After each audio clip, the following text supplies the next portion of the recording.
just arrived in Udaipur and I'm only here for the day. I'm here to meet Hitesh, who makes our journals, and to meet the artist who draws our vintage postcards or colours our vintage postcards. And then I'll go and meet an art dealer who has some old items, some old photos. And you can see the lake in the background here, beautiful lake. Udaipur is also called the White City. You can see all the buildings behind me are completely white. We're just having a quick panorama. You can just about see in the background there, just here, is the Sunken Palace. But the light's not fantastic. So just have a quick wander around the square, and then I'm off to go and meet the art dealer.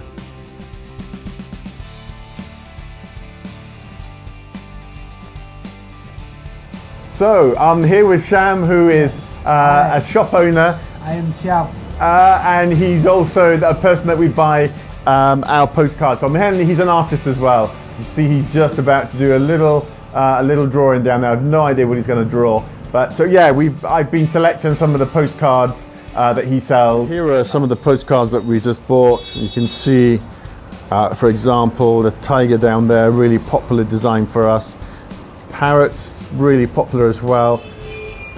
There's the horse. There's Ganesh, and that's going to be a brand new one for us, the deer. And then we just go back and look at the Ganesh. I'm just trying to show you how old they are. You can see there, it's got the postmark there. It says 29th of June 1951. So they're all original postcards that have been painted on more recently by artists. I'm just trying to find something else. A horse one here. Aha, there's a horse one. And that's dated the 23rd of March 1956. So they're all genuine, authentic cards. And there's a little dawdle there that Sham has just done, which is a fantastic elephant. And here we go, he's going to do it live. Can you tell what it is? Yeah, I think it's a tiger. Fantastic.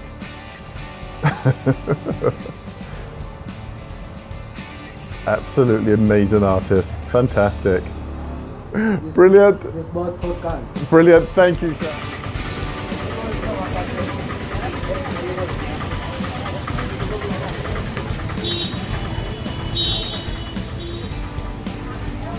I'm here with Hitesh Perihar, and he's going to show us how he basically hand makes our leather journals for us. So he starts off with a leather piece like this, which is the cover, and he's going to show you the next stage is going to be how he makes the holes in the paper, pads of paper.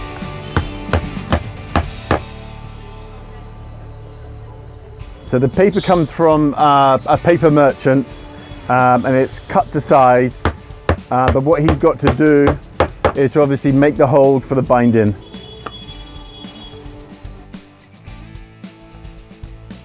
You can see the types of tools that he uses.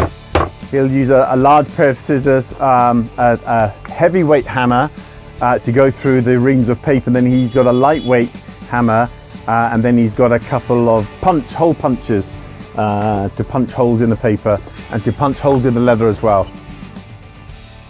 Okay, so what he does next is to line up the holes that he's just made, make sure that the cover matches the position of the sheaths of paper, and then all he does then is to punch the leather. And the leather we use is the same leather that we use for making our leather bags and leather accessories. So we get the leather sent across from Kolkata up here to Udaipur. And Udaipur is very well known as a leather journal making capital of India. So he's just made the holes there. What he's doing is to just creating a bit of a spine, a bit of a long crease to the journal. So he just matches the holes up to make sure that it will line up exactly. That's leather string. But believe it or not, this ball is made from one piece of leather. Yeah. It's goat leather is used for the string. Goat leather is very fine, very thin, and exceptionally strong. So what he's doing is just measuring out the lengths of leather that he'll need. So from one relatively small piece of leather, that giant ball of leather is made. So that's one continuous ball of leather. just about to thread the needle that he uses. A very, very big, thick needle, because it's got to go through quite a few sheaths of leather.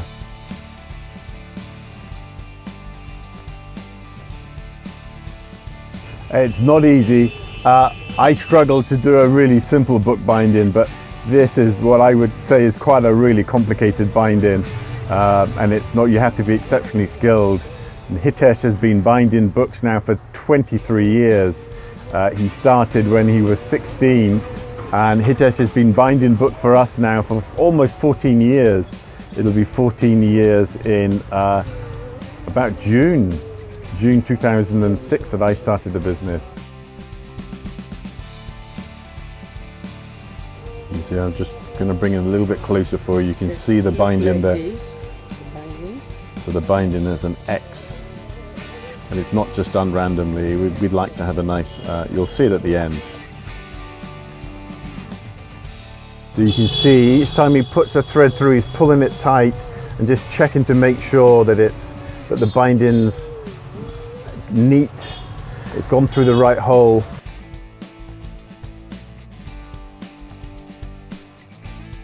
Hitesh has just done the second set of bindings, so the journal is kind of almost complete.